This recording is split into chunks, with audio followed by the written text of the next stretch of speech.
السلام علیکم ورحمۃ اللہ وبرکاتہ۔ ناظرین، کلش ارحان کے 10ویں ایپیسوڈ کا پہلا ٹریلر نشر کیا گیا ہے۔ آپ کو یہ ٹریلر کیسا لگا اور یہ ٹریلر دیکھنے کے بعد آپ کے تاثرات کیا ہیں، کمنٹس میں ضرور بتائیں، کیونکہ یہ ٹریلر بہت ہی شاندار، پرتجسس اور غمگین کر دینے والا ہے۔ یہ دراصل صرف ایک ٹریلر نہیں، بلکہ یہ عثمان بے کے دہائیوں پر مبنی اسلام کی سربلندی اور عالم اسلام کا پرچم بلند رکھنے کے لیے کی گئی جدوجہد، جنگوں، قربانیوں، فتوحات اور طرح طرح کے انتہائی مشکل اور بھاری مصیبتوں کو برداشت کر کے عثمانی ریاست کی بنیاد رکھنے والے عہد کا اختتام، اور اس پچھلے سے بھی زیادہ ایک نئے خون آلودہ اور آزمائشوں سے بھرپور دور کے آغاز کا اعلان ہے۔ ٹریلر کا آغاز ہی بڑے خوفناک اور نائٹ ٹیمپلرز کے اس خفیہ اور تاریک کمرے سے ہوتا ہے جہاں آگ کی مدھم روشنی میں وہ کسی پراسرار عبادت میں مصروف ہوتے ہیں، جو اس بات کی واضح علامت ہے کہ معبد کے شواریر اب کھلے میدان کی جنگ کے بجائے اندھیروں، سازشوں اور عقیدے کے نام پر ہونے والے ظلم کو اپنا ہتھیار بنا چکے ہیں۔ اسی لمحے فاطمہ خاتون اور حلیمہ خاتون کا اس کمرے میں داخل ہونا محض ایک اتفاق نہیں، بلکہ ایک تقدیر کی لکیر ہے جو عثمانی خاندان کی عورتوں کو بھی اب اس جنگ کے مرکز میں لا کھڑا کرتی ہے۔ نائٹ ٹیمپلرز کا سخت سوال، تلواروں کا ایک ساتھ میان سے نکلنا اور فضا میں پھیلتا ہوا خوف یہ بتاتا ہے کہ آنے والی قسط میں عورتیں محض پس منظر کا کردار نہیں رہیں گی، بلکہ براہ راست جنگ اور سازشوں کا نشانہ بنیں گی۔ اسی اندھیرے کو چیرتا ہوا علاؤدین کا داخلہ، اس کا خنجر پھینکنا اور ایک ہی لمحے میں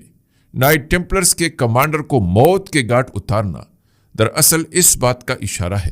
کہ عثمان بے کے بعد اب قیادت صرف دفاعی نہیں رہے گی، بلکہ فیصلہ کن اور بے رحم ہوگی۔ یہاں یہ بات صاف واضح ہو جاتی ہے کہ آنے والی قسط میں معبد کے شواریروں کو شدید نقصان پہنچے گا، مگر یہ نقصان ان کے غصے اور انتقام کو مزید بڑھائے گا۔ ٹریلر کا یہ حصہ اس بات کی بنیاد رکھتا ہے کہ عثمان بے کی وفات صرف ایک شخص کی موت نہیں، بلکہ وہ چنار گر چکا ہے جس کے سائے میں سب کے سب محفوظ تھے، لیکن اب ہر کردار کو خود اپنے حصے کا اندھیرا ہٹانا ہوگا۔ ناظرین، ٹریلر کا دوسرا بڑا اور نہایت ہی معنی خیز حصہ ارحان بے، نیلوفر خاتون اور شہزادی اسپورچا کے درمیان ہونے والی گفتگو ہے، جو آنے والی قسط کی سیاسی سمت کا تعین کرتی ہے۔ چراغ کے مدھم روشنی میں شہزادی اسپورچا کا تنہائی میں ارحان بے سے بات کرنے کا مطالبہ صرف ایک ذاتی خواہش نہیں،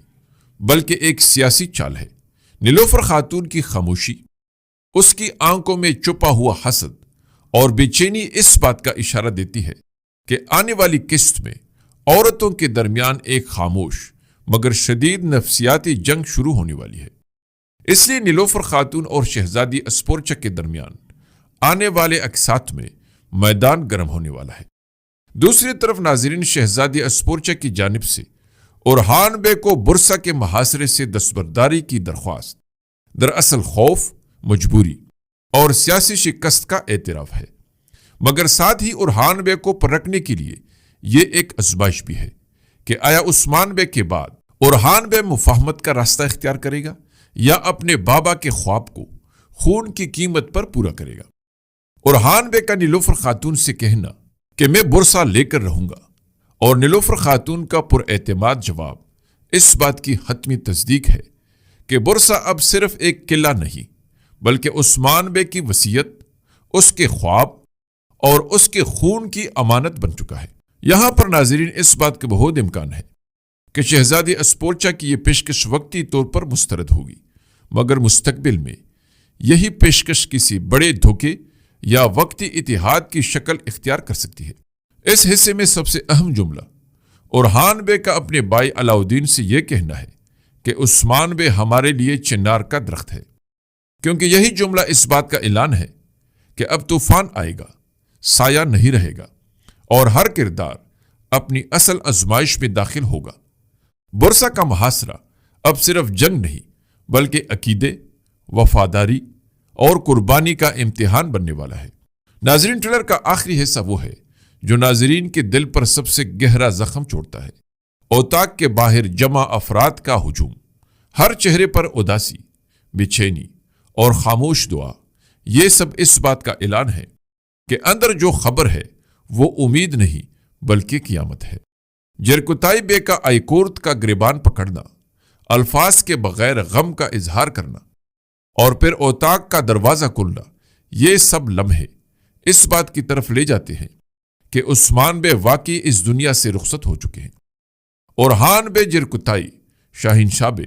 اور دیگر الپس کا میت کو کندھوں پر اٹھا کر باہر لانا دراصل ایک نئی قیادت کی پیدائش کا اعلان ہے، مگر ایسی قیادت جو آنسوں، ذمہ داریوں اور خون کے قصبوں کے ساتھ وجود میں آئی ہے۔ ملعون خاتون کی نم آنکھیں اس بات کی گواہ ہے کہ عثمان بے کی وفات صرف ایک سیاسی نقصان نہیں بلکہ ایک خاندان کا ٹوٹ جانا ہے۔ ناظرین، یہاں سے آنے والی قسط کے لیے سب سے زیادہ امکان یہ ہے کہ اورحان بے اب پہلے والا اورحان بے نہیں رہے گا۔ اورحان بے کا وہ نرم لہجہ، وہ انتظار